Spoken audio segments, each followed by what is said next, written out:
죽을 때까지 채면 붙들다 결국 무너지는 노인들이 있습니다. 자식에게 목매다 버림받고 친구 따라 모임에 억지로 끼다 돈 잃고 마음까지 찢기며 내일의 불안에 시달리다 오늘을 잃어버린 채 고독사로 발견되는 현실이 있습니다. 노년을 지옥으로 만드는 건 병이 아니라 끝없는 집착과 허세, 그리고 스스로 만든 걱정입니다. 그러나 이 악몽에서 벗어나는 길은 분명합니다. 늙어서 마음 편히 사는 단순하지만 강력한 6가지 방법, 오늘 그 진실을 알려드리겠습니다. 구독, 좋아요, 알림 설정 누르시면 시작하겠습니다. 늙어 스트레스 없이 사는 첫 번째 방법은 내일을 미리 걱정하지 않는 지혜를 갖는 것입니다. 그러나 이 단순한 지혜를 외면한 채 스스로 인생을 지옥으로 만든 사람들이 있습니다. 서울의 한 노인은 잠들기 전마다 전기요금 고지서를 붙잡고 떨었습니다. 다음 달엔 더 오르면 어떡하지? 약값은 또 어떻게 내지? 걱정은 끝이 없었고 결국 잠을 이루지 못해 새벽마다 술에 의지했습니다. 신경은 곤두서 있었고 사소한 일에도 폭발해 가족과의 관계도 무너졌습니다. 아직 오지 않은 내일의 공포가 오늘의 행복을 갉아먹은 것입니다. 반대로 전남의 한 할머니는 달랐습니다. 하루하루의 밥상을 차리며 오늘 따뜻한 국 한 그릇 먹었으니 됐다라고 스스로를 다독였습니다. 내일 병이 올까, 돈이 모자랄까 걱정하기보다 지금 살아있음에 감사했습니다. 그 덕분에 얼굴에는 늘 미소가 남았고 주위 사람들도 그녀 곁에 머물고 싶어 했습니다. 똑같이 노인이었지만 내일을 두려워한 이는 스스로 감옥에 갇혔고 오늘을 산 이는 평화 속의 자유를 얻었습니다. 노년의 가장 위험한 덫은 아직 오지도 않은 내일을 끊임없이 상상하며 벌벌 떠는 것입니다. 내일 쓰러질까봐, 내일 돈이 떨어질까봐, 내일 자식이 나를 버릴까봐. 하지만 그 내일은 아직 오지 않았습니다.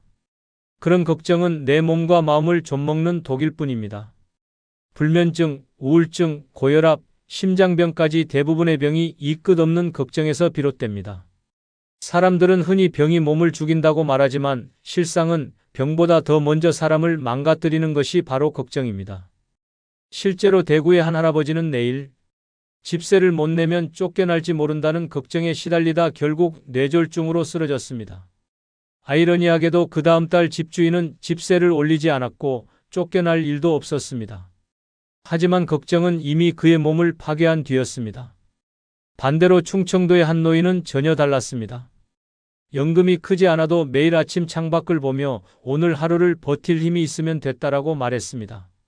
그런 여유 속에서 작은 텃밭을 가꾸고 국밥 한 그릇을 맛있게 먹는 순간에 행복을 느꼈습니다. 그의 삶은 크지 않았지만 누구보다 풍요로웠습니다. 걱정은 돌이킬 수 없는 착각을 낳습니다. 내일 망하면 어쩌지라는 상상 때문에 도전하지 못하고 내일 병들면 어쩌지라는 두려움 때문에 오늘의 즐거움도 누리지 못합니다. 그러나 냉정히 말하면 내일은 아무도 모릅니다. 내일은 오지 않을 수도 있습니다. 그럼에도 걱정하며 내일을 준비하다가 정작 오늘의 웃음을 놓치는 순간 그 인생은 이미 절반이 죽은 것이나 다름없습니다. 노후의 삶에서 진짜 지혜는 오늘을 사는 힘입니다. 내일을 준비하지 말라는 게 아닙니다. 다만 내일을 걱정하며 오늘을 희생하지 말라는 겁니다.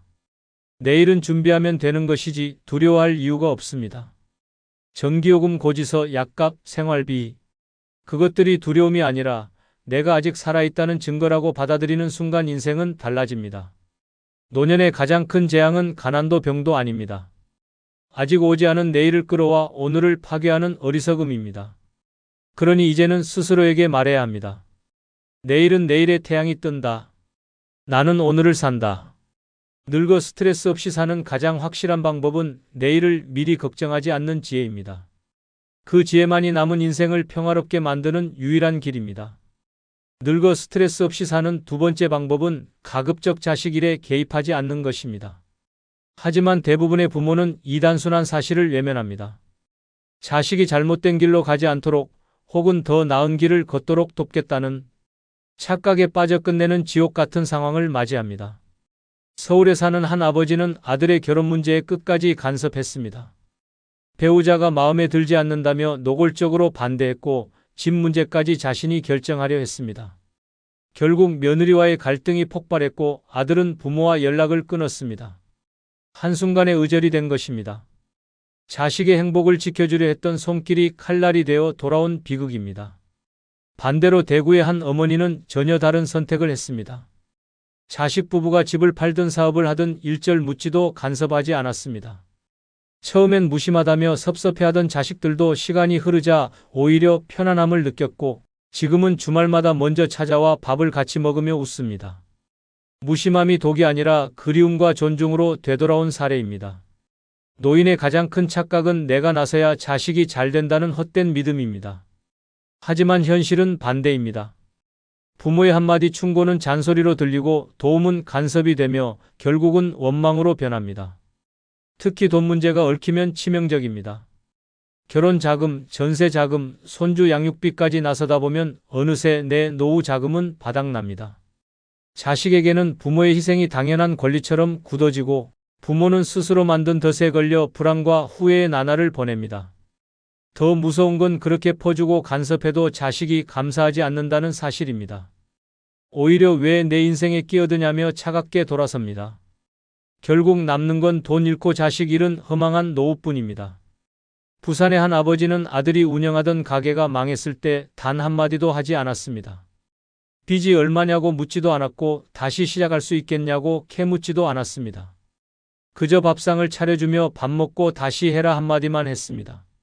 그 한마디가 아들에게는 가장 큰 힘이 됐습니다. 아들은 스스로 다시 일어나 사업을 재개했고 지금은 오히려 아버지에게 존경을 보냅니다. 만약 그때 돈을 빌려주며 경영에 간섭했다면 두 사람의 관계는 이미 남남이 되었을지도 모릅니다. 이처럼 자식의 문제에 침묵하는 용기는 무심함이 아니라 가장 큰 지혜입니다.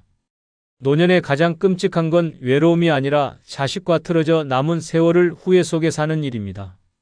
부모가 지나친 간섭으로 자식을 떠나보내고 결국 자신은 불안과 분노에 시달립니다.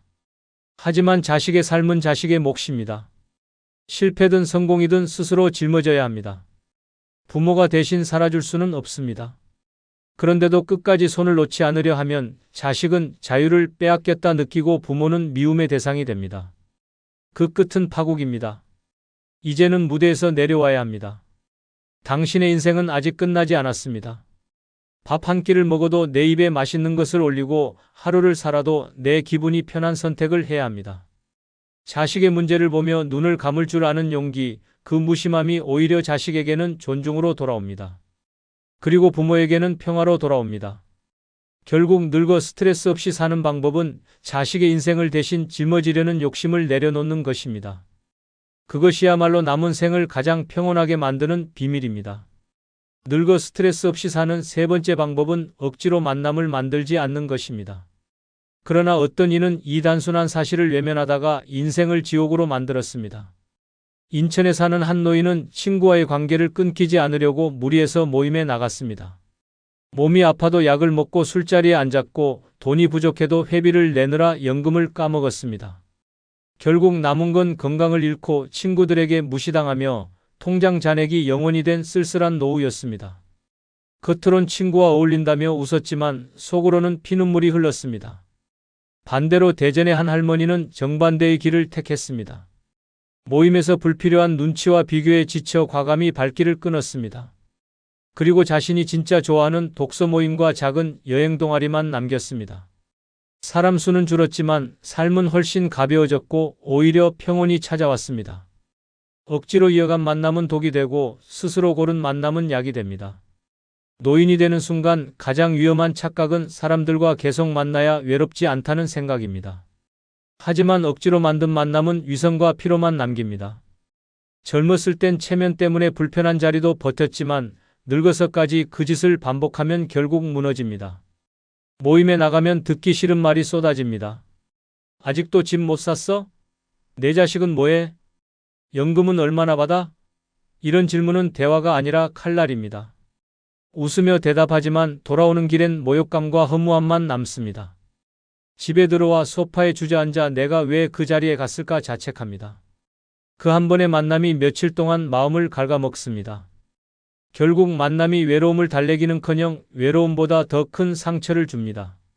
억지로 사람을 붙잡으려는 습관은 돈과 건강까지 파괴합니다. 술값, 회비, 선물비, 교통비까지 빠져나가며 생활은 점점 궁핍해집니다. 거기에다 건강까지 흔들립니다. 몸이 지쳐도 모임에 나갔다가 감기 하나로 병원 신세를 지고 술자리에서 무리하다 병을 키우는 경우도 허다합니다. 하지만 모임을 끊지 못하는 이유는 단 하나입니다. 혼자 남을까 두렵다는 공포입니다. 그러나 진실은 정반대입니다. 억지로 모인 사람들 사이에서도 결국은 혼자입니다. 진짜로 마음을 나눌 사람이 없으니 그 자리는 오히려 고립을 더 심화시키는 감옥이 됩니다. 광주의 한 노인은 억지로 모임에 끌려다니던 시절 늘 술과 담배로 위로를 받았습니다. 하지만 모임이 끝나면 남는 건 고혈압 약과 공허함뿐이었습니다. 결국 건강은 무너지고 경제적 부담은 쌓였습니다. 반대로 그가 용기를 내어 모든 모임을 끊어낸 순간 삶이 달라졌습니다. 매일 새벽 공원을 산책하고 집 근처 도서관에서 책을 빌려 읽으며 조용히 커피 한 잔을 즐겼습니다. 아무도 강요하지 않는 시간 속에서 그는 비로소 살아있다는 행복을 느꼈습니다.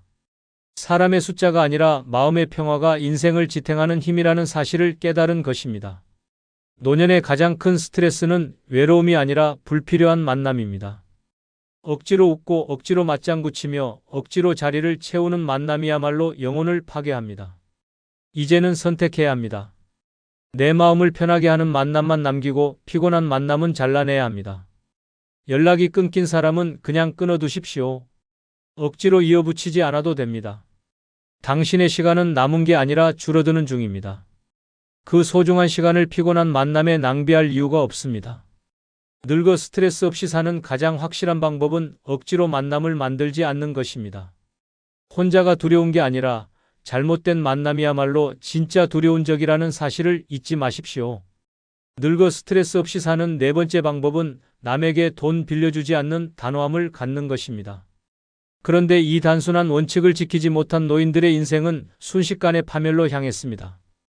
부산에 사는 한 노인은 오랜 친구의 간절한 부탁에 속아 퇴직금을 내줬습니다. 한 달만 쓰고 갚겠다는 약속은 2달, 3달을 넘기더니 끝내 연락이 끊겼습니다. 남은 건 통장이 텅 빈 현실과 배신감에 치를 떠는 가슴뿐이었습니다. 결국 생활비가 없어 손주 용돈도 못 주고 아내에게까지 원망을 들으며 피눈물을 삼켜야 했습니다. 반대로 대전의 한 할머니는 정반대의 선택을 했습니다. 아들이 급히 돈을 빌려달라고 했지만 단호히 거절했습니다. 주변에서는 자식인데 어떻게 외면하냐 비난했지만 그녀는 내 노후는 내 것이다라며 지켜냈습니다.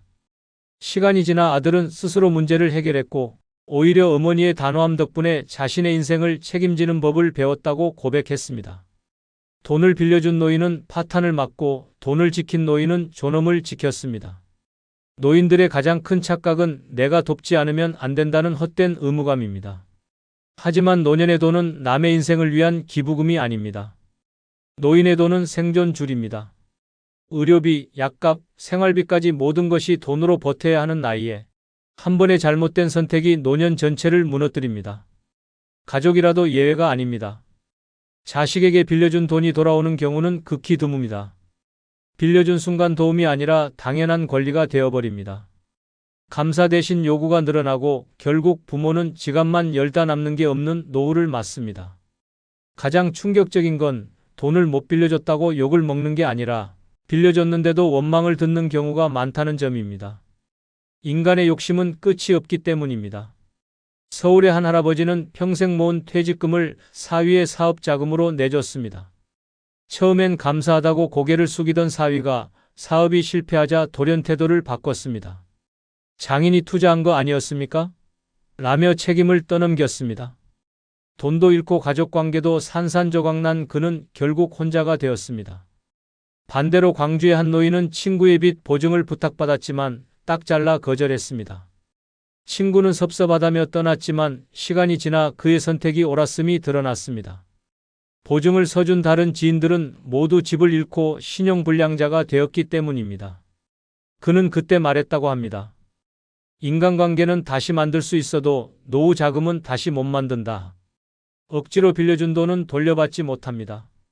빌려간 사람은 절박한 순간이었을지 몰라도 갚을 능력이 있었다면 애초에 빌리러 오지도 않았을 것입니다. 더 무서운 건 돈이 오가면서 관계의 본 모습이 드러난다는 점입니다. 평생 친구라 믿었던 사람도 돈 앞에서 돌변합니다. 가까운 가족조차 돈 문제 앞에선 남보다 더 잔인해집니다. 그래서 노인의 돈은 철저히 지켜야 합니다. 남에게 빌려주지 않는 단호함은 인색함이 아니라 자기 방어입니다.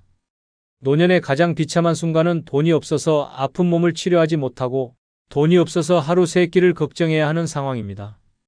그런데도 누군가의 부탁에 흔들려 돈을 내어준다면 그 순간부터 당신의 노후는 불행으로 추락합니다. 이제는 거절할 용기를 가져야 합니다. 미안하지만 나도 여유가 없다. 이 한마디가 당신을 지켜줍니다. 늙어 스트레스 없이 사는 가장 확실한 방법은 남에게 돈 빌려주지 않는 단호함입니다. 그 단호함이야말로 남은 생을 지옥이 아니라 평화로 지키는 마지막 무기입니다. 늙어 스트레스 없이 사는 다섯 번째 방법은 과거를 원망하지 않고 용서하는 것입니다. 그러나 어떤 이는 이 단순한 진실을 외면하다가 삶의 마지막 순간까지 지옥을 살았습니다. 경기도의 한 노인은 젊은 시절 자신을 배신했던 동생을 끝내 용서하지 못했습니다. 상속 문제로 크게 싸운 뒤 수십 년을 원망 속에 살았고 동생이 세상을 떠난 뒤에도 그 분노는 사라지지 않았습니다. 새벽마다 혼잣말처럼 그놈만 아니었으면 내 인생이 달라졌을 텐데 중얼거렸습니다. 결국 그는 병원 침대 위에서도 복수심과 후회에 짓눌린 채 눈을 감았습니다. 반대로 전남의 한 할머니는 전혀 다른 길을 선택했습니다. 남편이 외도로 젊은 시절 평생을 눈물로 보냈지만 어느 날 스스로 말했다고 합니다. 이제 그 고통은 놓아주겠다. 남은 인생은 내 거다. 그 순간부터 그녀의 얼굴은 달라졌습니다. 분노 대신 평화가 찾아왔고 지금은 자식들과 웃으며 여행을 다니는 노년을 살고 있습니다. 똑같은 상처였지만 용서한 이는 자유를 얻었고 원망한 이는 지옥을 살다 갔습니다. 노년의 가장 무서운 감옥은 과거에 매여 사는 것입니다. 젊을 땐 분노와 복수가 에너지였을지 모릅니다. 그러나 늙어서도 원망을 붙잡고 살면 그 독이 온몸을 갉아먹습니다. 미움은 혈압을 올리고 잠을 빼앗고 결국 병으로 이어집니다. 매일 과거의 상처를 떠올리며 이를 갈다 보면 오늘의 행복은 눈앞에서 사라집니다. 문제는 원망하는 대상은 이미 내 곁에 없다는 사실입니다. 떠나버린 가족, 멀어진 친구, 이미 죽은 사람에게 여전히 매달려 자신을 태우는 겁니다. 원망은 상대를 벌주는 게 아니라 나를 파괴하는 칼날일 뿐입니다.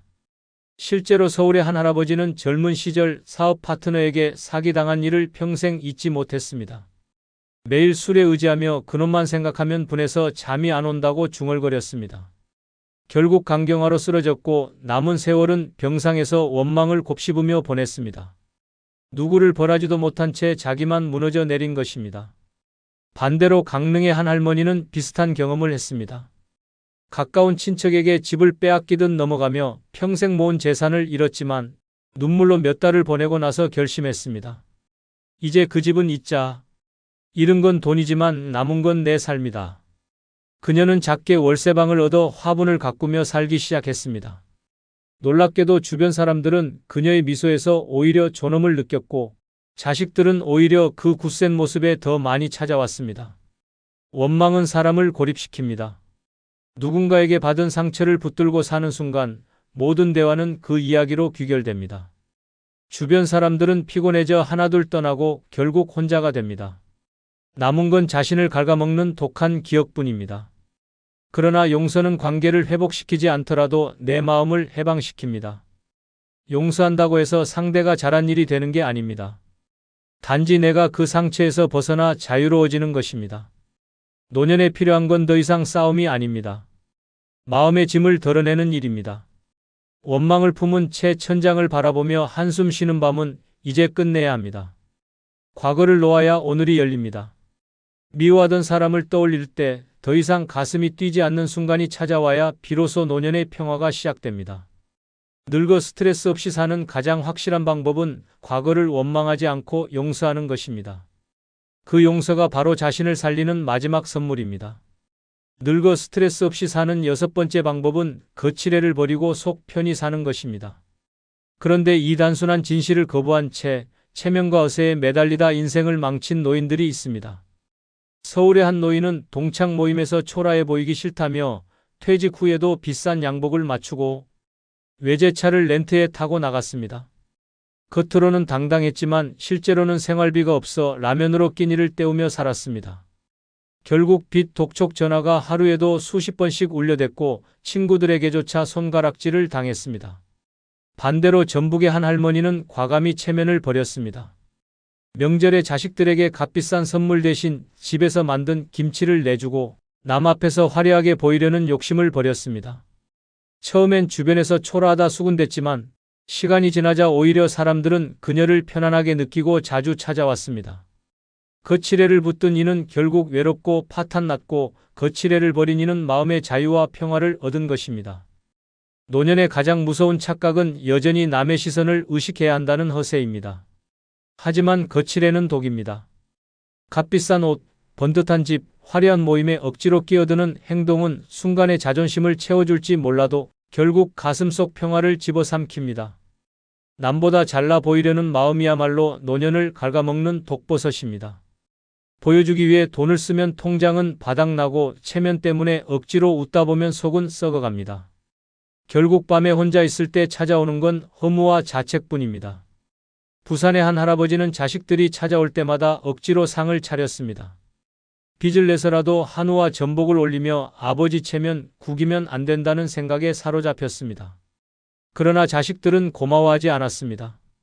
오히려 왜 이렇게 무리하셨냐라며 짜증을 냈습니다. 그 순간 그는 깨달았습니다. 자신이 지키려던 체면은 자식에게조차 아무 의미 없었다는 사실을. 반대로 충청도의 한 노인은 정반대의 길을 걸었습니다.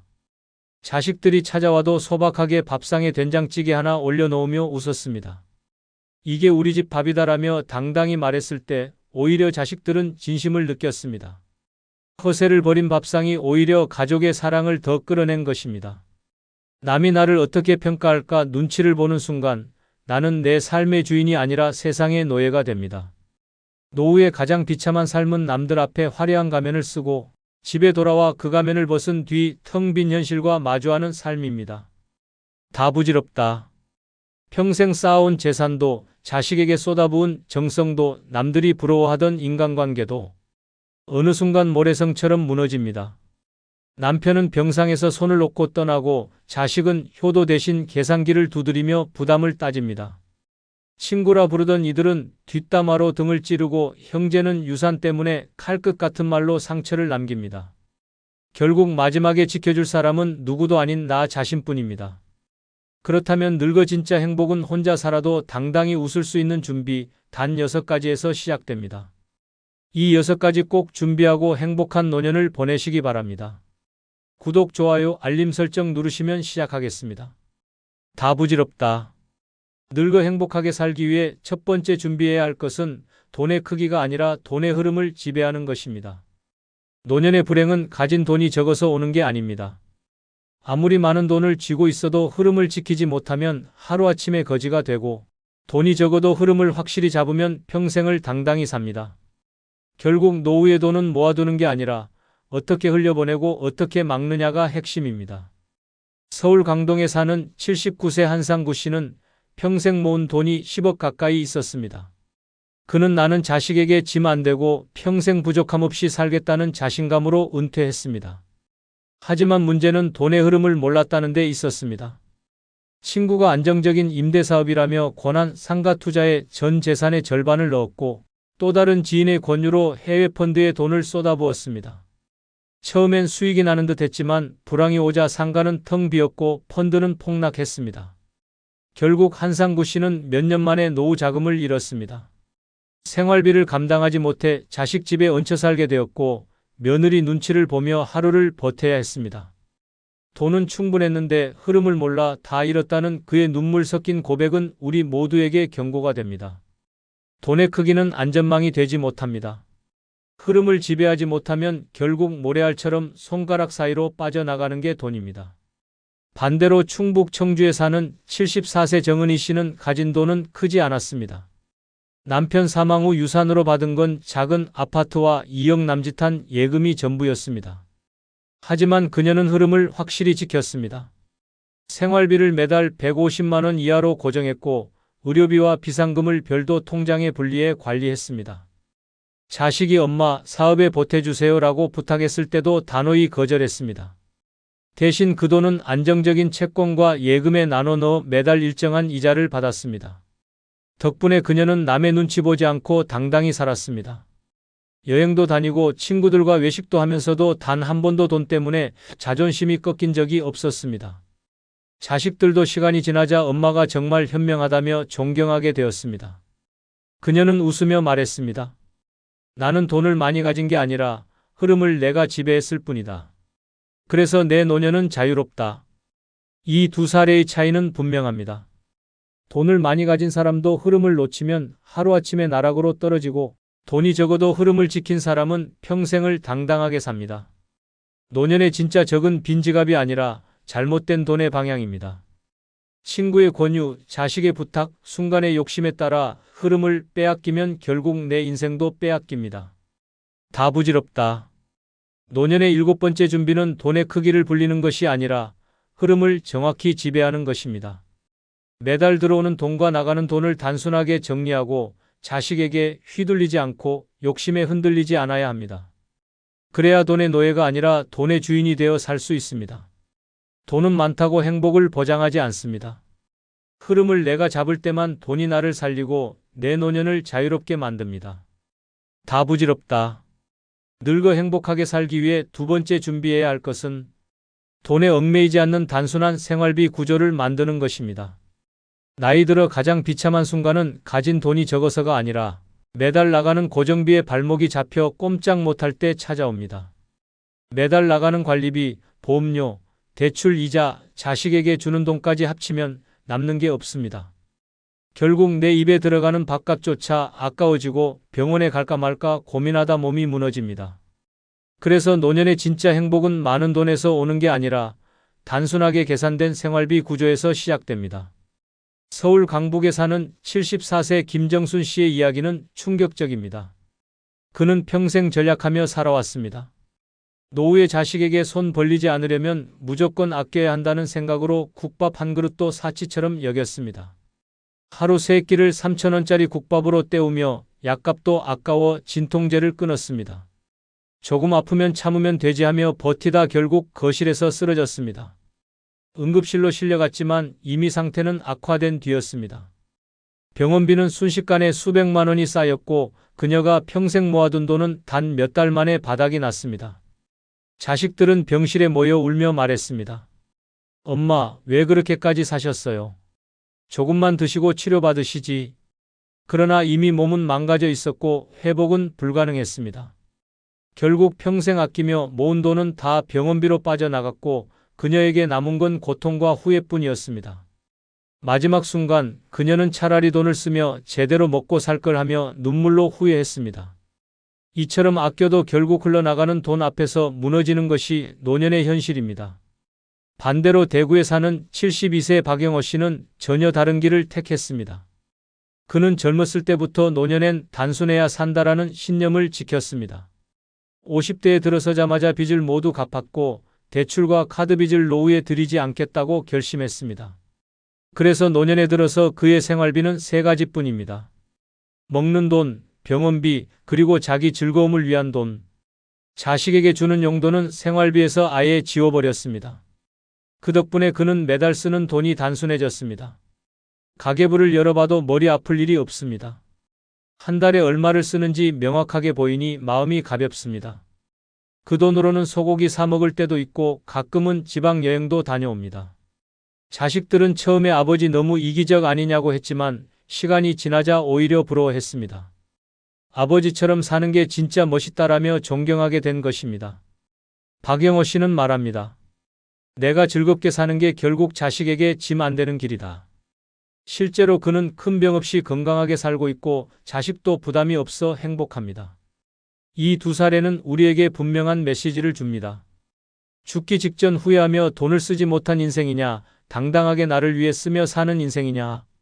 선택은 지금 준비하는 우리에게 달려 있습니다. 돈을 모으는 것보다 중요한 건 어떻게 쓰느냐입니다. 남에게 보여주기 위한 지출, 체면 차리는 지출, 자식에게 퍼주는 지출은 노년의 독이 됩니다. 내 인생의 주인은 나 자신인데 정작 나를 위한 지출이 없으면 결국 내 노년은 비참해집니다. 다 부질없는 세상에서 결국 나를 지켜주는 건 남이 아니라 나만의 단순한 생활비 구조입니다. 내 밥값, 내 건강비, 내 즐거움에만 집중하면 됩니다. 그렇게 해야 비로소 돈에 쫓기지 않고 남 눈치 보지 않고 행복한 노년을 살 수 있습니다. 지금부터라도 내 생활비를 단순하게 정리해 보십시오. 그게 바로 늙어 행복하게 사는 첫 번째 준비입니다. 다 부질없다. 늙어 행복하게 살기 위해 세 번째 준비해야 할 것은 건강을 지킬 수 있는 생활 습관을 만드는 것입니다. 돈이 조금 모자라도 자식이 곁에 없어도 건강만 있으면 사람은 당당합니다. 하지만 건강을 잃는 순간 그 어떤 것도 의미가 없어집니다. 침대에 누워서 자식 눈치 보며 엄마, 아버지 병원비는 누가 내냐라는 말 들을 때의 수치는 평생 쌓아온 자존심을 한순간에 무너뜨립니다. 그래서 노년의 첫 번째 행복은 단순한 생활비 구조라면 두 번째 행복은 바로 무너지지 않는 몸을 준비하는 것입니다. 부산에 사는 76세 이정희 씨의 사례는 경각심을 줍니다. 그는 평생 가족을 위해 희생하며 살았습니다. 남편이 일찍 세상을 떠난 후 홀로 두 자식을 키웠고 은퇴 후에는 손주까지 돌보며 몸을 혹사했습니다. 본인은 밥 한 끼 대충 때우고도 손주 도시락은 매일 챙겼습니다. 운동은 사치라고 생각했고 하루하루 버티는 게 전부였습니다. 그러던 어느 날 새벽 화장실에서 쓰러져 의식을 잃었습니다. 뇌졸 중이었습니다. 병원에 실려갔지만 이미 반신이 마비된 뒤였습니다. 자식들은 울며 엄마, 왜 그렇게 무리했냐고 했지만 이미 늦었습니다. 이후 그녀의 인생은 완전히 달라졌습니다. 누군가의 도움 없이는 밥 한 숟가락도 못 드는 신세가 되었고 평생 자식에게 짐이 되지 않으려 버텼던 여인은 결국 자식의 짐으로 전락했습니다. 그녀는 휠체어에 앉아 눈물로 말했습니다. 나는 가족을 위해 몸을 버렸는데 결국 이렇게 살아야 하네. 이보다 더 큰 비극이 어디 있겠습니까? 반대로 광주에 사는 71세 박동환 씨는 정반대의 삶을 보여줍니다. 그는 젊었을 때부터 몸은 비처럼 쌓인다는 말을 신조로 삼았습니다. 퇴직 후에도 매일 새벽 공원을 걸으며 하루 30분이라도 스트레칭을 했습니다. 돈은 없어도 병원에만 안 가도 남는 장사다라는 말이 그의 좌우명이었습니다. 실제로 그는 주변 친구들이 하나둘씩 당뇨, 고혈압, 심장병으로 쓰러질 때도 큰 질환 없이 지냈습니다. 손주와 놀아줄 체력도 충분했고 아내와 함께 전국을 여행하며 웃음을 잃지 않았습니다. 자식들이 처음에는 아버지 왜 그렇게 매일 운동을 하세요? 좀 쉬셔도 되잖아요 라며 타박했지만 결국 아버지 덕분에 간병 걱정이 없어 오히려 감사하게 되었습니다. 그는 말합니다. 건강은 나를 위한 게 아니라 결국 가족까지 살리는 거다. 지금도 그는 병원에 의존하지 않고 자신이 정한 생활 습관 덕분에 당당히 살고 있습니다. 이 두 이야기는 무서운 대비를 보여줍니다. 건강을 무시한 채 살면 마지막엔 인간으로서의 존엄까지 잃게 되고 건강을 지키는 습관을 만든 사람은 노년에 오히려 자유를 얻습니다. 운동을 한다고 해서 젊을 때처럼 팔팔하게 뛰는 건 아닙니다. 하지만 매일 조금씩 몸을 관리하면 큰 병을 피할 수 있습니다. 그리고 그것만으로도 노년의 삶은 완전히 달라집니다. 다 부질없다. 자식도 돈도 집도 다 부질없다. 결국 내 몸이 무너지지 않아야 마지막까지 웃으며 살 수 있습니다. 건강을 지키는 습관, 그 단순한 준비가 노년의 두 번째 행복을 결정합니다. 돈이 없어도 밥 한 끼는 스스로 차려 먹을 수 있고 병원비 걱정 없이 네 발로 걸을 수 있다면 그것만으로도 성공한 노년입니다. 그러니 오늘부터라도 몸을 챙기십시오. 매일 20분이라도 걸으십시오. 그 사소한 습관 하나가 노년의 자유를 지켜줄 유일한 무기입니다. 다 부질없다. 늙어 행복하게 살기 위해 네 번째 준비해야 할 것은 혼자 있어도 외롭지 않은 마음을 단련하는 것입니다. 노년의 가장 무서운 적은 병도 아니고 가난도 아닙니다. 바로 고독입니다. 혼자 있는 시간이 두려워서 억지로 자식에게 매달리고 쓸모없는 인간관계에 집착하다가 결국 더 깊은 상처를 받습니다. 그래서 혼자 있는 시간을 어떻게 받아들이느냐가 인생 후반부의 질을 가릅니다. 전북 익산에 사는 78세 김명자 씨는 남편을 먼저 떠나보내고 홀로 살게 되었습니다. 처음에는 외로움이 너무 두려워 아침마다 전화를 돌렸습니다. 자식에게, 친구에게, 심지어 별로 친하지도 않은 옛 직장 동료에게까지 전화를 걸었습니다. 하지만 돌아온 건 냉랭한 반응뿐이었습니다. 엄마, 지금 바빠요. 아줌마, 왜 갑자기? 이런 말들이 반복되자 그녀는 점점 더 초라해졌습니다. 결국 동네 사람들 사이에서도 외로운 할머니라는 꼬리표가 붙었고 점점 만남조차 피하는 대상이 되었습니다. 그녀는 방 안에서 혼잣말을 하며 눈물로 하루를 버텼습니다. 외로움에서 도망치려 했던 그 습관이 오히려 더 큰 외로움으로 되돌아온 것입니다. 이처럼 마음을 다스리지 못하면 혼자라는 사실은 칼날처럼 가슴을 베어버립니다. 반대로 충남 공주에 사는 74세 윤상호 씨는 혼자의 시간을 축복으로 바꾼 사람입니다. 그는 일찍 아내와 사별했지만 외로움에 매달리지 않았습니다.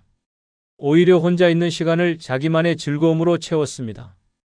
아침이면 동네 작은 텃밭에 나가 채소를 가꾸고 오후에는 좋아하던 서예를 하며 마음을 가라앉혔습니다. 저녁이면 혼자 밥을 지어 먹으며 내가 나한테 대접한다는 말을 습관처럼 했습니다. 누가 보면 쓸쓸해 보일지 몰라도 그의 눈빛은 언제나 평온했습니다. 자식들이 찾아와도 부담을 주지 않았고 오히려 아버지는 혼자가 더 좋아 보인다는 말을 들었습니다. 그는 말했습니다. 혼자는 벌이 아니라 선물이다. 나를 만나는 시간이니까. 지금도 그는 고요하지만 단단한 삶을 살고 있습니다. 이 두 사람의 삶은 분명히 보여줍니다. 외로움에 휘둘리면 사람들에게 외면당하고 결국 더 고립되지만 혼자를 받아들이면 오히려 자유와 여유를 얻습니다. 노년에 진짜 두려운 건 외로운 시간이 아닙니다. 그 시간을 견디지 못하는 나약한 마음입니다. 자식도 친구도 결국 각자의 삶으로 돌아갑니다. 남는 건 나 혼자뿐입니다. 이 사실을 미리 인정하고 혼자서도 즐길 수 있는 마음의 근육을 길러야 합니다. 책을 읽거나 음악을 듣거나 산책을 하며 스스로에게 집중하는 습관이 필요합니다. 다 부질없다. 결국 마지막에 남는 건 내 마음뿐입니다. 누군가가 내 곁을 지켜주지 않아도 괜찮다고 말할 수 있는 내적 힘, 그것이 노년의 세 번째 준비입니다. 혼자 있어도 두렵지 않은 사람, 혼자여서 더 자유로운 사람, 그 사람이야말로 진짜 행복을 잡은 사람입니다. 오늘부터 혼자의 시간을 적으로 보지 말고 친구로 맞이해 보십시오. 그 순간부터 고독은 짐이 아니라 선물이 될 것입니다. 다 부질없다. 늙어 행복하게 살기 위해 다섯 번째 준비해야 할 것은 자식과 재산을 분리하는 용기입니다.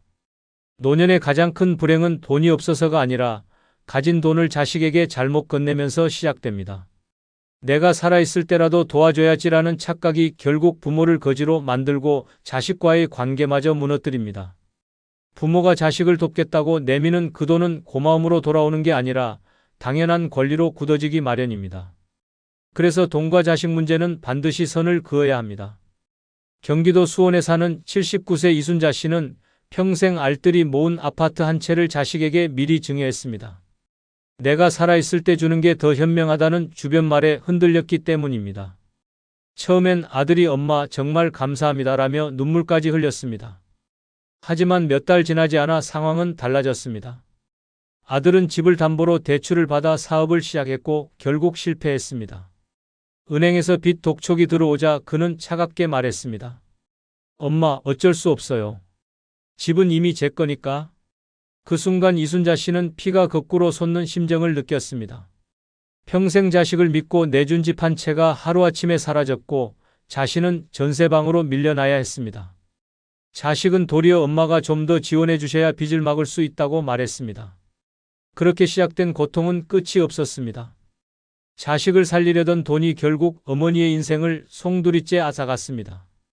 반면 전남 여수에 사는 73세 최영호 씨는 정반대의 길을 걸었습니다. 그는 주변에서 자식에게 미리 주는 게 효도받는 길이라는 말을 들었지만 단호했습니다. 내가 죽을 때까지 내 재산은 내 거다. 그는 자식에게도 분명히 말했습니다. 돈이 필요하면 스스로 벌어라. 나는 너희에게 돈을 남겨주려고 사는 게 아니다. 자식들은 처음엔 불만을 터뜨렸습니다.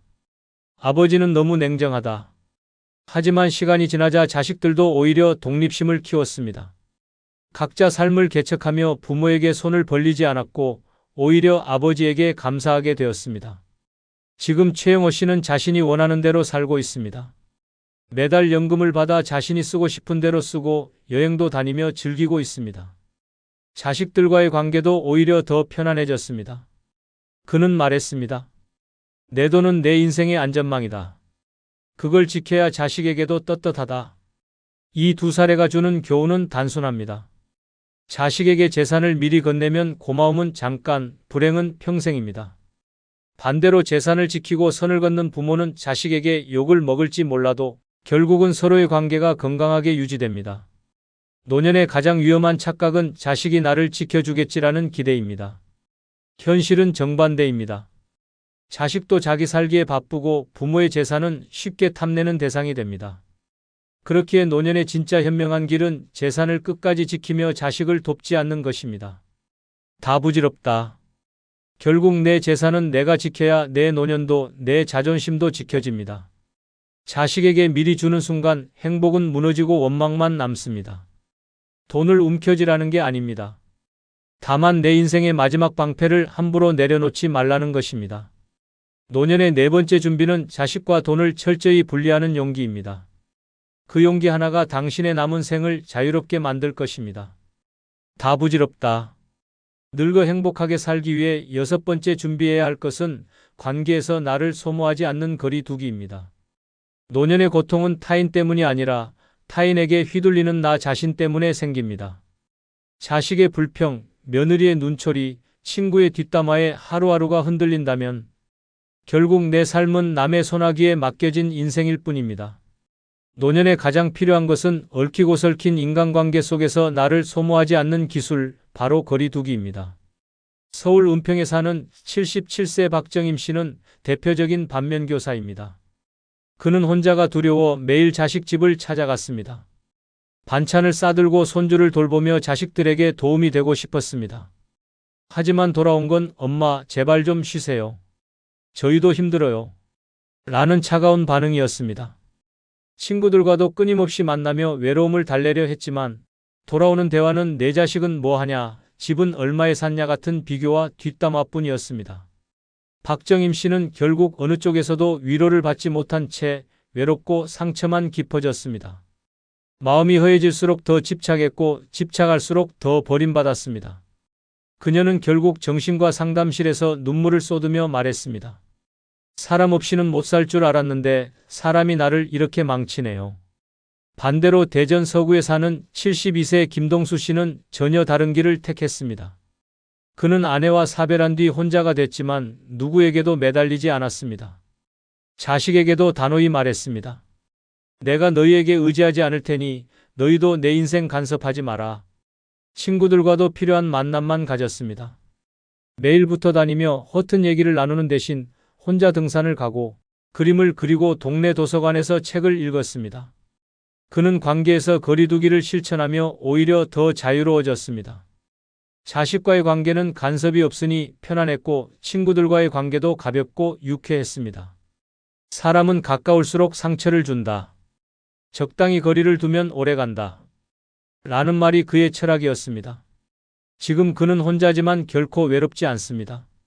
오히려 내가 선택한 고독이 제일 큰 자유다라고 말하며 웃음을 짓습니다.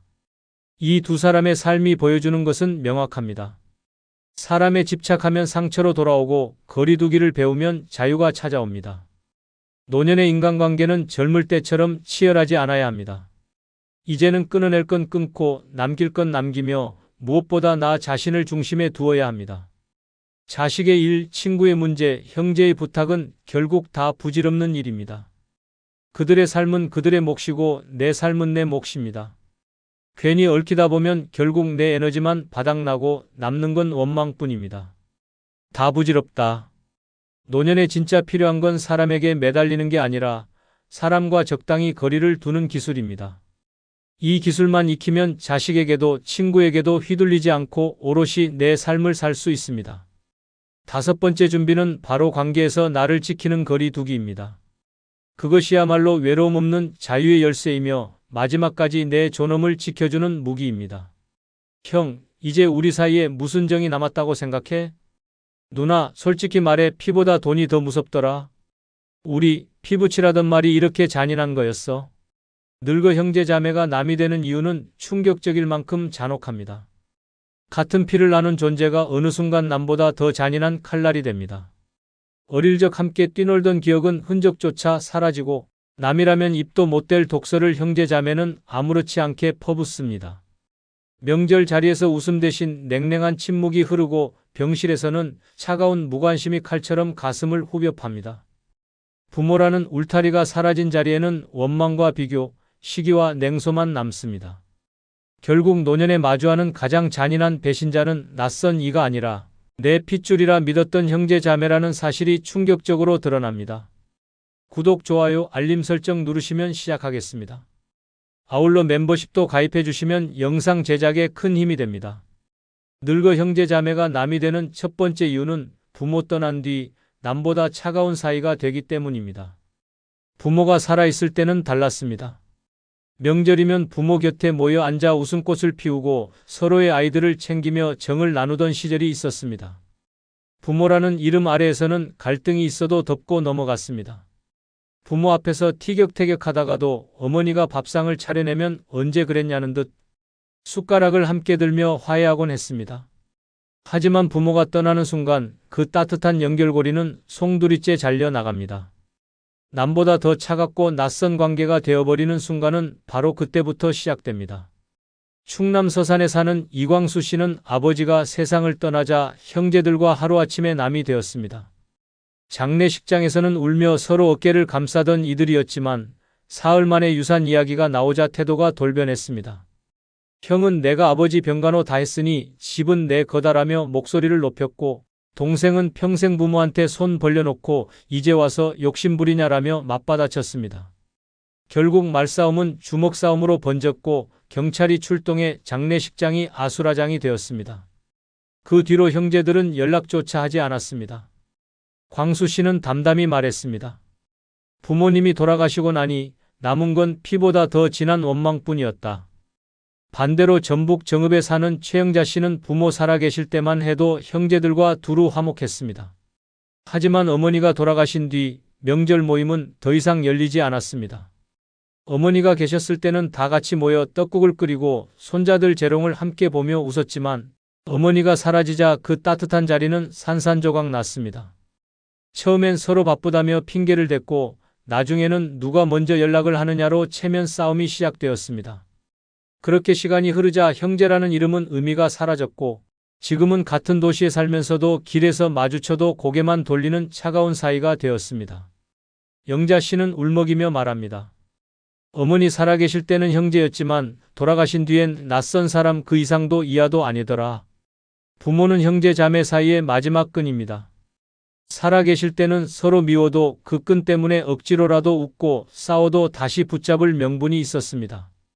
하지만 부모가 세상을 떠나는 순간 그 끈은 끊어지고 맙니다. 남은 건 책임도 의무도 없는 낯선 관계뿐입니다. 그리고 차라리 남이라면 무관심이라도 가능하겠지만 형제 자매라는 이름은 과거의 기억을 들춰내며 더 깊은 상처를 남깁니다. 내가 더 사랑받았다, 내가 덜 효도했다는 말은 부모의 빈자리를 틈타 독처럼 흘러나옵니다. 노년의 부모를 잃고 나면 형제 자매의 본 모습이 드러납니다. 부모가 있을 땐 참고 넘겼던 갈등, 애써 감춘 서운함이 한꺼번에 터져나오며 그 순간부터는 남보다 더 차가운 존재로 변합니다. 더는 서로의 안부를 묻지 않고 아플 때도 기쁠 때도 함께하지 않습니다. 결국 늙어 형제 자매가 남이 되는 이유는 단순합니다. 부모가 떠난 뒤 그들을 이어주던 마지막 끈이 사라지자 남보다 더 차갑고 더 잔인한 타인이 되어버리기 때문입니다. 늙어 형제 자매가 남이 되는 두 번째 이유는 남이라면 못할 말을 쉽게 내뱉어 상처를 주기 때문입니다. 젊을 때는 달랐습니다. 어려운 시절 서로를 위로하며 괜찮아, 내가 있어 다행이야 라는 말을 건네던 때가 있었습니다. 부모의 눈치를 보며 같이 야단을 맞아주고 결혼 준비할 때는 없는 살림에도 돈을 보태주며 형제니까 해주는 거지라며 웃던 시절도 있었습니다.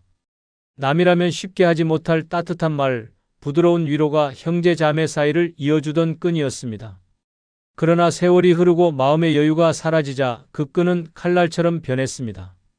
남이라면 절대 입에 올리지 않을 말들을 형제 자매는 서슴없이 내뱉으며 서로를 난도질하기 시작합니다. 경기도 용인에 사는 김정호 씨는 젊어서는 동생과 둘도 없는 사이였습니다. 하지만 부모가 돌아가신 뒤 사소한 대화조차 칼이 되었습니다. 동생은 술자리에서 형에게 형은 평생 제대로 한 일도 없잖아. 부모님이 형 때문에 고생만 하셨지라고 내뱉었습니다. 그 한마디는 칼보다 더 깊게 박혔습니다. 정호 씨는 그 말이 떠오를 때마다 손이 떨렸다고 합니다. 남이라면 절대 모욕으로 들릴 말을 가족이라는 이름으로 아무렇지 않게 던졌기 때문입니다. 결국 그는 동생을 더 이상 보지 않겠다고 다짐했습니다. 반대로 대전의 최영자 씨는 언니에게 평생의 상처를 받았습니다. 집안 모임에서 언니가 갑자기 이렇게 말했습니다. 너는 어릴 때부터 머리도 나쁘고 부모님한테 집만 됐지. 그 자리에 있던 친척들이 모두 웃으며 넘겼지만 정작 당사자인 영자 씨는 웃을 수 없었습니다. 남이었으면 그냥 무례한 사람이라 치부했을 텐데 피를 나눈 언니의 입에서 나온 말은 치명적이었습니다. 영자 씨는 말합니다. 그날 이후로 언니가 아니라 원수처럼 느껴졌다. 평생 듣고 싶지 않은 말이 가족 입에서 그렇게 쉽게 흘러나올 줄은 몰랐다. 형제 자매의 말은 남의 말보다 더 무섭습니다. 어릴 적부터 서로의 약점과 상처를 가장 잘 알고 있기 때문입니다. 그래서 싸움이 붙으면 그 약점을 파고드는 말이 화살이 됩니다. 남이라면 절대 알 수 없는 치부를 들춰내며 너는 원래 못났잖아. 내 자식은 뭐하나? 제대로 된 게 없어 같은 말들이 터져 나옵니다. 이런 말은 단순한 비난이 아니라 존재 자체를 부정하는 잔혹한 공격입니다. 나이가 들수록 이런 말의 상처는 더 깊게 남습니다. 젊을 땐 화가 나도 잊어버릴 힘이 있었지만 노년에는 마음이 유리처럼 약해져 작은 말 한마디에도 무너집니다. 그런데 남이라면 차마 하지 못할 잔인한 말들을 형제 자매는 더 쉽게 내뱉습니다. 가족이라는 울타리 속에서 이 정도는 괜찮겠지라는 착각이 만들어낸 폭력입니다. 하지만 그 결과는 무섭습니다. 오랫동안 쌓아온 관계가 단 한마디로 무너지고 그 뒤로는 남보다 더 차갑게 돌아서게 됩니다. 결국 늙어 형제 자매가 남이 되는 이유는 단순합니다. 남이라면 삼켰을 말을 가족이라는 이유로 너무 쉽게 쏟아냈기 때문입니다. 그 말이 남긴 상처는 평생 치유되지 않고 형제 자매라는 이름을 가장 무서운 원수로 바꿔버리는 것입니다. 늙어 형제 자매가 남이 되는 세 번째 이유는 부모의 편애를 원망하기 때문입니다. 어릴 적에는 사소한 다툼조차 금세 화해로 이어지고 서로를 감싸주던 따뜻한 기억이 있었습니다. 그러나 시간이 지나면서 그 속에 숨겨진 칼날 같은 상처가 고개를 들기 시작합니다. 한쪽만 바라보고 챙겨주던 부모의 차별은 시간이 갈수록 누적되어 결국 형제 자매의 가슴을 깊게 찌르는 흉터로 남습니다. 어린 시절에는 괜히 내가 덜 사랑받나 보다라며 억눌렀지만 나이가 들어 삶이 힘들어질수록 그 분노와 원망은 더 무섭게 되살아납니다. 서울에 사는 박영호 씨는 어린 시절부터 형과 비교당했습니다. 부모는 늘 형에게는 새 옷을 사주고 더 좋은 과외를 붙여주었습니다. 반면 영호 씨에게 돌아온 것은 헌옷과 너는 그냥 내 선에서 알아서 해라라는 냉정한 말뿐이었습니다. 젊을 때는 꾹 참고 넘겼지만 부모가 돌아가신 뒤 상속을 나누는 자리에서 그 응어리가 폭발했습니다. 형은 이미 부모 생전에 집과 땅을 증여받았는데도 유산 분배 자리에서 더 챙기려 했습니다. 영호 씨는 그날 이후 형을 남보다 더한 원수라 부르며 연락을 끊었습니다. 형제라는 이름은 사라지고 남보다 더 미운 얼굴만 남은 것입니다. 반대로 대구에 사는 김정자 씨는 집안의 막내로 늘 부모의 사랑을 독차지했습니다. 그러나 문제는 그 사랑이 독이 되어 언니들과의 관계를 완전히 망쳐 놓았다는 점입니다. 부모가 세상을 떠난 후 언니들은 정자 씨가 받은 혜택을 들춰내며 원망을 쏟아냈습니다. 결혼자금, 집 전세금, 작은 가게, 권리금까지 모두 정자 씨에게 쏟아부었던 사실이 다시 불이 붙듯 드러난 것입니다. 언니들은 너 때문에 우리는 늘 부모의 그림자였다며 차갑게 등을 돌렸습니다. 정자 씨는 풍족하게 살고 있지만 명절에도 아무도 찾아오지 않는 빈집에서 울먹이며 말합니다. 돈은 남았는데 가족은 다 떠나버렸다. 부모의 편애는 단순한 추억이 아닙니다. 늙어갈수록 형제 자매의 사이를 갈라놓는 불씨입니다. 젊었을 땐 덮고 넘어갔던 상처가 노후의 외로움과 불안 속에서 폭탄처럼 터져버립니다. 결국 같은 피를 나눴다는 사실은 아무 의미가 없어지고 남보다 더 원망스러운 존재로 변해갑니다. 형제 자매가 남이 되는 이유, 그 시작은 부모의 편애라는 잔인한 씨앗에서 비롯된 것입니다. 늙어 형제 자매가 남이 되는 네 번째 이유는 돈으로 상처를 주고받았기 때문입니다. 젊었을 때는 서로 도와주며 살았습니다. 누군가 사업을 시작하면 함께 보증을 서주고 급할 때는 빚까지 내서 형제의 손을 잡아주던 시절이 있었습니다. 돈보다 정이 먼저라 믿었기에 형제니까 당연하다며 선뜻 내밀던 그 손길은 뜨겁고 믿음직했습니다. 하지만 세월은 잔인했습니다. 갚지 못한 돈, 약속을 어긴 보증 빌려주고 돌아오지 않은 생활비는 형제 자매의 가슴에 칼처럼 꽂혀 남았습니다. 사랑이었던 돈이 독이 되고 믿음이었던 돈이 배신으로 바뀌면서 결국 가족은 가족이 아니라 철저히 남이 되어버린 것입니다. 경기도에 사는 김상호 씨는 한때 동생을 위해 전 재산을 내줬습니다. 동생이 식당을 차린다며 찾아와 눈물로 호소했을 때 그는 은행 대출까지 받아 동생의 손을 잡아주었습니다. 하지만 불과 2년 뒤 식당은 빚만 잔뜩 남기고 문을 닫았습니다. 그 뒤 동생은 연락을 피하고 빚은 고스란히 김 씨의 어깨로 넘어왔습니다. 결국 그는 집을 팔고 아내와 함께 전세방으로 밀려나야 했습니다. 그 순간 깨달았습니다. 피를 나눈 동생이 내 인생을 무너뜨렸다. 분노와 배신감은 씻기지 않았고 지금도 그는 형제란 이름이 내 인생에서 가장 큰 재앙이었다고 말합니다. 반대로 전북에 사는 윤정희 씨는 동생에게 늘 빌려만 쓰던 사람입니다. 대학 등록금, 결혼 자금, 아이 교육비까지도 늘 언니에게 손을 벌렸습니다. 처음엔 미안하다며 갚겠다고 했지만 시간이 갈수록 그것은 당연한 권리처럼 변했습니다. 언니가 돈을 주지 않으면 피도 눈물도 없냐며 원망했고 친정 식구들 앞에서 언니를 인색한 사람으로 몰아붙였습니다. 그러나 세월이 흘러 언니가 병들고 힘들어졌을 때 정희 씨는 단 한 푼도 내놓지 않았습니다. 오히려 내가 가진 집 팔면 되잖아라며 차갑게 잘라 말했습니다. 그 순간 언니는 깨달았습니다. 내가 키운 건 동생이 아니라 괴물이었다. 두 사람은 끝내 등을 돌렸고 지금은 명절에도 서로 이름조차 꺼내지 않습니다. 돈은 칼과도 같습니다. 다루기만 잘하면 밥을 짓는 도구가 되지만 잘못 쓰면 서로의 가슴을 찌르는 흉기가 됩니다. 형제 자매 사이에서 오간 돈은 더 잔인합니다.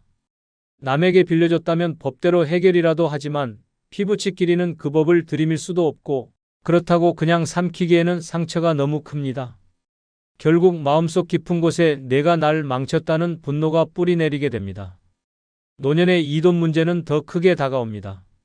경제적으로 여유 없는 시기 한푼이 아쉬운 나이에 과거의 빚과 상처가 들춰지면 형제는 다시 돌이킬 수 없는 싸움에 빠집니다. 돈 때문에 시작된 갈등은 결국 가족을 갈라놓고 형제자매라는 이름을 잿더미로 만들어버립니다. 언젠가는 풀릴 거라 믿었던 그 응어리는 끝내 풀리지 않습니다. 남보다 더 가깝다고 믿었던 형제자매가 돈 때문에 남보다 더 지독한 원수가 되어버리는 것입니다. 결국 늙어 형제자매가 남이 되는 이유는 단순합니다. 돈으로 서로의 인생을 찌르고 그 칼끝이 끝내 뽑히지 않기 때문입니다. 늙어 형제자매가 남이 되는 다섯 번째 이유는 경제적 수준의 차이를 부각했기 때문입니다. 젊을 때는 서로 비슷한 처지였습니다. 함께 자라며 옷을 물려 입고 국 한 그릇을 나눠 먹던 시절엔 누구 하나 잘났다는 생각조차 없었습니다. 하지만 세월은 잔인하게도 형제자매를 서로 다른 길로 끌고 갔습니다.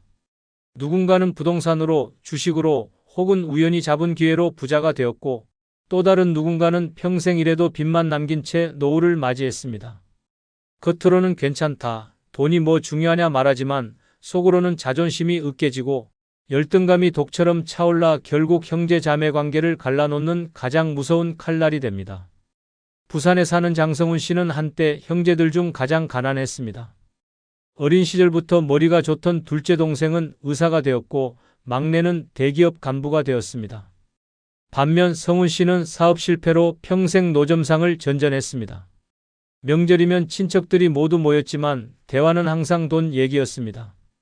이번에 새 아파트 분양받았다, 아이 해외 유학 보낸다 같은 자랑이 오갔고 성훈 씨는 구석에 앉아 숟가락만 만지작거렸습니다.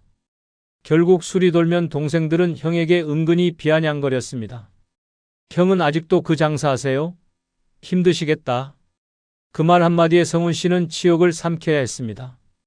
시간이 지나 그는 더 이상 명절 모임에 나가지 않았습니다. 형제들이 부자가 될수록 그는 더 깊은 상처 속으로 가라앉았고 끝내는 형제도 돈 앞에서는 남보다 더 잔인하다는 말을 남겼습니다. 반대로 서울에 사는 박은숙 씨는 형제 자매 중 가장 넉넉했습니다. 남편이 일찍 자리 잡아 집도 사고 노후 대비도 철저히 했습니다. 그러나 문제는 그 넉넉함이 독이 되었다는 것입니다. 명절 때마다 언니와 오빠들은 그녀의 옷차림과 생활 수준을 슬쩍 흘겨보며 역시 돈이 좋다, 은숙이는 걱정 없겠네라며 부러움 섞인 말들을 내뱉었습니다. 하지만 그 부러움 속엔 노골적인 시기와 원망이 숨어 있었습니다. 누군가는 대놓고 내가 돈 많으니 엄마 병원비 내가 더 내라 했고, 또 다른 누이는 은숙이 너는 애들 유학 보냈으니 얼마나 뿌듯하겠니? 우리는 그럴 형편이 안 돼서 속상하다라며 서운함을 드러냈습니다. 결국 은숙 씨는 죄인처럼 몰려 매번 돈을 더 부담해야 했고, 시간이 흐르자 아예 형제들과 거리를 두게 되었습니다. 그녀는 말합니다. 내가 잘못한 건 돈을 번 것뿐인데 그게 왜 죄가 됐는지 모르겠다. 경제적 차이는 단순한 격차가 아닙니다. 그것은 형제 자매 사이에 깊고 날카로운 선을 긋습니다. 잘 사는 쪽은 잘 사는 대로 돈으로 모든 걸 해결하라는 압박을 받으며 고통을 겪습니다. 못 사는 쪽은 못 사는 대로 나는 늘 비교당한다는 굴욕 속에서 형제를 원망하게 됩니다. 결국 한쪽은 부담으로 다른 한쪽은 열등감으로 서로의 가슴에 상처를 주고받으며 그 틈은 돌이킬 수 없이 벌어집니다. 늙어가며 돈은 단순한 생활비가 아닙니다. 자존심이고 체면이며 존재의 무게가 됩니다. 그래서 형제 자매 사이의 경제적 수준 차이는 곧 자존심의 차이로 이어집니다. 잘난 듯 자랑하는 말 한마디, 무심코 던진 비교의 눈빛 하나가 남은 생을 갈라놓는 칼날이 됩니다. 결국 형제니까 괜찮다는 말은 공허한 위로일 뿐, 경제적 차이가 벌어진 순간 형제 자매는 더 이상 형제도 자매도 아닌 철저한 남이 되어버립니다. 늙어 형제 자매가 남이 되는 여섯 번째 이유는 서로의 삶에 관심이 없기 때문입니다. 젊을 때는 달랐습니다. 아플 때는 약을 사들고 찾아왔고 결혼식이나 출산 때는 밤을 새워 도와주던 존재였습니다.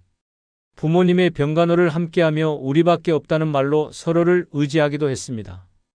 그때만 해도 형제자매는 등 뒤에 든든한 버팀목이자 내 편이라고 믿었습니다.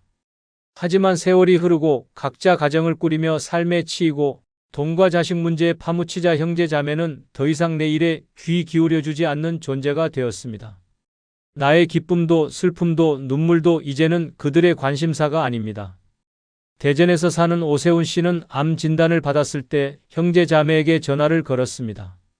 젊은 시절 함께 웃고 울던 그들이라면 당연히 달려올 거라 믿었습니다. 그러나 돌아온 대답은 차가웠습니다. 형, 나도 지금 바빠. 잘 치료받아. 그 한마디로 통화는 끝났습니다. 병실에서 혼자 링거를 맞으며 그는 깨달았습니다. 가족이라 믿었던 형제는 더 이상 내 삶에 관심 없는 남보다 못한 존재가 되었다는 것을. 그는 말합니다. 차라리 모르는 이웃이 국 한 그릇 건네주는 게 형제보다 따뜻했다. 반대로 인천에 사는 윤명희 씨는 동생이 경제적으로 어려워졌다는 소식을 들었을 때 일부러 모른 척했습니다. 과거 자신이 힘들 때 외면했던 동생을 떠올리며 내가 그때 나를 버렸으니 이제 나도 모른 척하겠다는 마음을 가졌던 것입니다. 그러나 정작 동생이 생활고에 시달리다 결국 병까지 얻고 쓰러졌다는 소식을 들었을 때도 그녀는 끝내 연락하지 않았습니다. 후에 장례식장에서 마주한 순간 오히려 어색한 인사만 나누며 돌아섰습니다. 살아있을 때 서로의 삶에 무관심했던 결과는 죽음 앞에서도 남남처럼 고개만 끄덕이는 냉혹한 현실이었습니다. 무관심은 서서히 관계를 썩게 만드는 독입니다. 처음에는 서로 바쁘니까 어쩔 수 없지라며 합리화합니다. 하지만 반복되면 관심은 의무가 아니라 불편한 짐처럼 느껴집니다. 명절이 되어도 형제의 안부를 묻기보다 억지로 앉아 대화하는 형식적인 자리가 되고 맙니다. 대화 속에는 따뜻한 걱정이 아니라 피상적인 질문만 맴돕니다. 애들은 잘 크냐? 건강은 괜찮냐? 하지만 그 말 끝에는 진심이 없습니다.